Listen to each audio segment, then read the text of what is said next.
Hola, soy Ana González, tu profesora de Historia, y hoy desarrollaremos la semana número 15, Ciclo Ordinario Virtual 2019-2. Bien, vamos con la semana número 15. Vamos rápidamente con la Revolución Rusa. Una de las cosas que tenemos que tomar en cuenta en la Revolución Rusa, vamos a ponerlo por acá, Revolución Rusa, es que así como hemos visto la Revolución Francesa en Occidente y hemos visto los cambios y la aparición de las ideas liberales, ideologías del siglo XIX, también vamos a ver que esas ideologías llegan un poco tarde, pero aparecen en Oriente. Cuando hablamos de Oriente nos referimos a Europa oriental, es decir, a Rusia. Rusia tenía hasta 1918 un gobierno básicamente de antiguo régimen. ¿Te acuerdas cuando vimos antiguo régimen y dijimos que había varias características como que era un gobierno absoluto, que era un gobierno que estaba organizado por cortes, que no había derecho a la opinión pública, que no había división de los poderes del Estado? Bueno, lo mismo lo tenemos en Rusia. Ahora, entre las causas de la revolución está justamente la más importante en la forma en la que se desarrolla el gobierno del zar Nicolás II. ¿Cómo se desarrolla el gobierno del zar Nicolás II? Dentro de un proceso político conocido como despotismo. El despotismo es el sistema por el cual el rey obvia toda la participación del pueblo y explota al pueblo, divide a los súbditos en aquellos que tienen privilegios, como serían los de las cortes, y aquellos que no tienen ningún tipo de derechos, como sería la gente del pueblo. ¿Ok? A este gobierno, a este modelo despótico, ¿se le opone quién? Se le opone el nacimiento de las ideas comunistas y su posterior desarrollo. Como habíamos visto en la semana número 13, habíamos hablado un poco del socialismo y habíamos dicho que el comunismo era la fase máxima del socialismo, teniendo en cuenta que ambos compartían la eliminación de la propiedad privada y además también eliminaban la explotación de la mano de obra, en este caso de los obreros o de los campesinos, que Karl Marx llamaba plusvalía. Entonces, cuando hablamos del desarrollo de las ideas comunistas, son peligrosas para un espacio de antiguo régimen o para un sistema de antiguo régimen, y es por eso que lo que se está queriendo hacer, el zar Nicolás II está intentando tapar por todos los medios estos levantamientos y el desarrollo de esas ideas, que básicamente digamos que denunciaban la explotación de la mano de obra de los campesinos. El 90% de la mano de obra de Rusia antes de la revolución era campesina, y el 95% de este 90% se dedicaba a trabajar las tierras tanto del zar Nicolás II como de sus allegados y familia, es decir, las cortes. Es por ello que Alejandro Kerensky saca del poder al zar Nicolás II, creando la Primera República Rusa. Cuando hablamos de república, hablamos de dos elementos importantes: la aparición del voto y la aparición, por supuesto, de la división de los poderes del Estado. Eso era lo que se proponía. Ahora, no se llega a llevar a cabo porque primero, para salir de ese sistema es, digamos, algo engorroso, porque hay que destruir todo el andamiaje, toda la estructura, ¿no? Y eso va a tomar tiempo. Además, Kerensky va a recibir una Rusia algo descontrolada, algo caótica en relación a que el zar Nicolás II había introducido a Rusia en la Primera Guerra Mundial. Ya lo has visto tú, que está ya en el año 14, ¿no? Estaban dentro de la guerra, y Alejandro Kerensky se va a mantener dentro de la guerra, dentro de su gobierno, conocido como la Revolución Blanca o la Revolución de Febrero. Esto era algo no tan bien visto, porque la gente lo que esperaba era que saliera de la guerra para que se arreglaran los problemas internos. Como él no salió de la Primera Guerra Mundial, se tomó esto como pretexto para darle un golpe de Estado, y este golpe de Estado lo dio Lenin. Y cuando Lenin toma el poder, entonces él sí hace cambios estructurales en lo que se conoce como la Revolución de Octubre, y esos cambios estructurales incluyen la salida, como primer paso, la salida de Rusia de la Primera Guerra Mundial a través de la firma del Tratado Brest-Litovsk de 1918, ¿no? Cuando se firma el Tratado Brest-Litovsk, vamos a ver que Alemania va a respirar tranquilamente, pero que Rusia va a tener algunos cambios sustanciales, como por ejemplo la creación de un nuevo sistema de gobierno basado en el socialismo, que a su vez ha nacido dentro de un partido, que es el Partido Socialista, es decir, se crea la Unión de Repúblicas Soviéticas Socialistas. Hemos abandonado por completo el antiguo régimen y hemos pasado a un espacio en donde el gobierno, ¿no? El gobierno suprime la propiedad privada, siendo esta ahora de todos y por supuesto manejada por el Estado, en este caso el partido, ¿verdad? También se crea la Unión Soviética, aparece un ejército importante, aparece también el NEP, el nuevo plan económico, ¿no? El nuevo plan económico de Lenin, que plantea una industrialización de Rusia.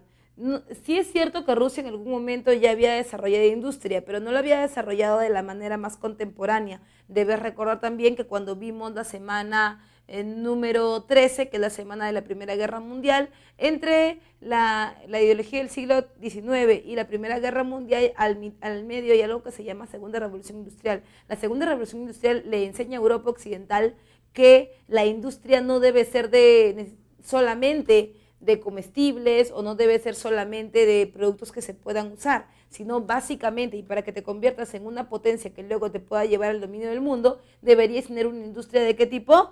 Una industria pesada, o sea, una industria de las armas. Lo que hizo Estados Unidos y lo que hizo Alemania para la entrada a la Primera Guerra Mundial. Es por eso que Lenin va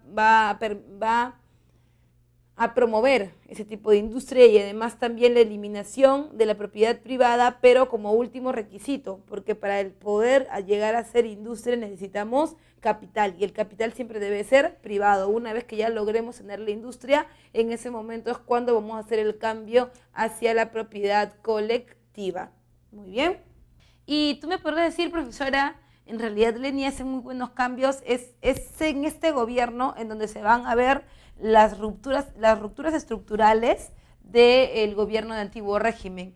Y todo muy bien hasta que en el año 24 Lenin muere, y cuando muere es sucedido por un enfrentamiento político entre dos líderes internos del partido, uno es Trotsky y el otro es Stalin.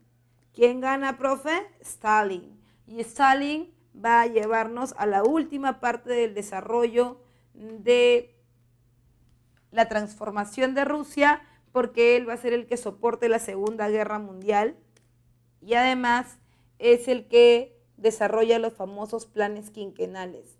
Profe, ¿qué son los planes quinquenales? Son planes de metas cortas de 5 en 5 años que buscan el desarrollo de la industria en Rusia y por supuesto la buena repartición de las ganancias dentro de toda la población. Muy bien. Ahora, Stalin va a crear un proceso conocido como la estalinización. La estalinización incluye los planes quinquenales como parte de la llegada a un gobierno comunista, también incluye las grandes transformaciones o revoluciones industriales dentro de Rusia y por supuesto la participación en la Segunda Guerra Mundial, que después va a convertirse en la posibilidad de gobernar el mundo durante la Guerra Fría. Bien, vamos con el siguiente punto, que es la crisis del sistema capitalista. Y tú me preguntarás, profesora, no entiendo muy bien esto, ¿qué está pasando? Muchas veces, y aunque no lo creas, los auges terminan como consecuencia económica con la crisis de un sistema implantado en un país determinado. Y sabemos que como antecedentes a la crisis del sistema capitalista existe la hegemonía de Estados Unidos después de la Primera Guerra Mundial. Y claro, está en el bloque de los ganadores. Tú recordarás que en la Primera Guerra Mundial hay dos bloques, la Triple Entente y la Triple Alianza. El líder de la Triple Entente es Estados Unidos, que si bien es cierto no es el único que ha ganado, es el único que en términos técnicos ha salido mejor. Porque si tú te pones a pensar, Rusia está pasando por una revolución. Gran Bretaña y Francia han sostenido toda la guerra y por lo tanto, como es una guerra de desgaste, ellos también han quedado mal parados después de eso. Y los países más pequeños como Italia, que salió de la guerra, o Japón, que prácticamente no ganó nada, entonces ellos no tienen grandes cambios después de la guerra. Estados Unidos sí, porque se convierte, digamos que, en el subvencionista de todos los países de Europa Occidental, o si no es que la mayoría, ¿verdad? Entonces, Estados Unidos tiene una hegemonía económica desplazando a Gran Bretaña, desplazando a Francia, desplazando a Alemania, porque cada uno mal económicamente. Esta hegemonía le permite una dependencia económica de los países europeos. Por lo tanto, la mayor parte de los préstamos, la mayor parte de la vida económica de los países europeos va a depender de los Estados Unidos. Un gran problema porque si Estados Unidos entra en crisis, todos también entran en crisis. Y por supuesto, los bellos años 20 o también los llamados los locos años 20, en donde hay un auge de la bolsa de valores de Wall Street en Estados Unidos y por supuesto era la institución económica que llevaba la voz cantada en toda Europa. Por lo tanto, si a ellos les pasaba algo, rompían, cerraban a la baja, eso también repercutía en países de Europa, y no solo de Europa, sino que también países que dependían de Estados Unidos, como era el caso del Perú, ¿no? Eso es antes, eso es cómo se ve, cuál es el contexto antes de la crisis. Y ¿sabes cuál es el gran problema de esto? Que esto causa tres cosas. Especulación financiera quiere decir que siempre los broadcasters o corredores de bolsa están esperando que una empresa tenga la mayor cantidad de ventas para poder lanzar sus bonos al mercado. ¿Cómo es esto? Si yo tengo, por ejemplo, un bono y he comprado el 0,5% de un bono de una empresa, ¿no? Yo no soy el dueño de la empresa, yo voy a ganar en la proporción en la que yo haya invertido. Si yo he invertido el 0,5% de las acciones, recibiré eso en ventas, pero si vendo mucho porque yo soy el hegemónico en Europa y no le compran a nadie más que a mí porque tienen crédito conmigo, eso hace entonces que mi pequeña inversión se convierta en algo muy importante. Ahora bien, si yo quiero vender mi bono, no lo voy a vender pues al mismo precio que lo he comprado yo o en el momento en que esté más baja la venta. Debo venderla en el momento en que las ventas sean las más altas y por supuesto mi bono valga más para yo poder ganar más dinero. Se espera ese momento, pero tú sabes que el sistema económico, cuando el Estado no interviene, como en el caso de la economía capitalista, es cambiante porque depende del mercado. Entonces sube el bono, espera el momento, es preciso, lanzo para comprar y en ese momento se cae. ¿Por qué? Porque Estados Unidos está vendiendo a crédito y ese es el gran problema que tiene Estados Unidos. No son ventas reales, son ventas con intereses a futuro. Y esas ventas con intereses a futuro, tú estás planificando que a 3 años, que 4 años, que 5 años vas a tener el dinero que estás diciendo. Entonces, cuando llega el momento y no te lo pueden pagar, viene el problema de la crisis, ¿no? Eso es, por un lado, la especulación financiera. Por el otro, el colapso del modelo liberal. ¿Por qué colapsa el modelo liberal? Justamente por eso, porque estamos hablando sobre una estructura que no es real, no es palpable. Si tú vas a un banco, por ejemplo, y ellos te dicen que ellos tienen o que valen todas sus acciones 10 millones de dólares y les dice que abran sus bóvedas para que saquen los 10 millones de dólares, no lo tienen, porque lo tienen en acciones a futuro. Eso quiere decir que ellos han proyectado a 2 años, a 3 años, a 4 años, cómo van a ser, ¿no? Pero, ¿y cuánto van a ganar? Porque tú sabes que el interés es el precio del dinero en el tiempo. Por lo tanto, esa base de organización donde el Estado no controla y donde nada es real, donde todo es fluctuante, que inclusive se compran y se venden las propias deudas, es lo que los llevó a una crisis económica. De otro lado, la sobreproducción. Estados Unidos no aprende. Esa no es la primera vez que le pasa esto. Estados Unidos ya ha tenido un problema de sobreproducción anterior, si recordamos. Lo ha tenido en 1873, durante la segunda revolución industrial llamada el Gran Pánico. El Gran Pánico, ¿qué había hecho con Estados Unidos? Ellos habían producido porque estaban dentro de una segunda revolución industrial, pero no es importante solo producir, es importante tener mercados para vender. Es por eso y en medio del periodo del imperialismo que Estados Unidos interviene como consecuencia en la Primera Guerra Mundial para ganar 3 cosas. Las 3 M las habíamos llamado en la semana 13, mercado, mano de obra y materia prima. En ese caso es cuando él se puede reflotar, pero ¿qué pasa con la Primera Guerra Mundial? Pasa que Estados Unidos está vendiéndole a alguien que no tiene fluidez económica, no tiene dinero, que está comprando a futuro, y Estados Unidos produce, pero es el que al que le vende, no es que ya no haya a quien venderle, es que el que le vende no tiene dinero para pagar. Esas deudas acumuladas hacen que Estados Unidos entre en crisis económica también. Y como consecuencia tienes la Gran Depresión, que se puede analizar en tres conceptos importantes. Uno, la quiebra de los bancos; otro, la devaluación de la moneda; y al final el desempleo generalizado. Lo vamos a ver en un ratito, ¿ya? Muy bien. ¿Qué ocurre? ¿Qué ocurre con la Gran Depresión? Todo tiene que ver con la producción. Como Estados Unidos produce demasiado, sus empresas producen mucho, tú sabes que las empresas no producen con su dinero, las empresas producen con el dinero de los bancos, una cierta cantidad de su capital, y el otro poco es parte del préstamo de un banco. Ahora, cuando hay sobreproducción y no se vende, las deudas quedan sin finiquitar. Por lo tanto, los bancos, que también han estado proyectando futuro que tú les vas a pagar con intereses, no tienen esto, y como no lo tienen, entonces entran en quiebra. Cuando los bancos entran en quiebra, los bancos no trabajan con su plata, trabajan con la plata de gente que ha invertido en ellos. Entonces estos bancos, al quebrar, no pueden responderle a sus clientes, pero los clientes también tienen otro problema, que tanto se ha producido que ya no se necesita más mano de obra para seguir produciendo, porque hay que parar esta fabricación. Entonces la gente es botada en masas a la calle y la mano de obra queda desempleada. Cuando la mano de obra está desempleada, lo primero que hace es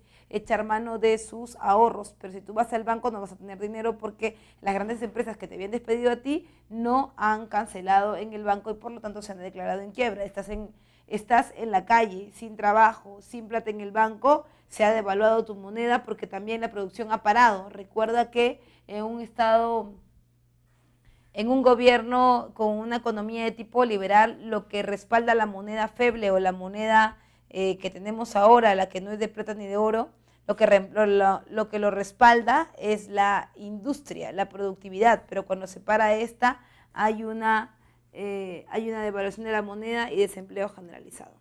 Muy bien, por otro lado también el gran golpe no ha sido solamente en Estados Unidos, también ha sido un golpe internacional.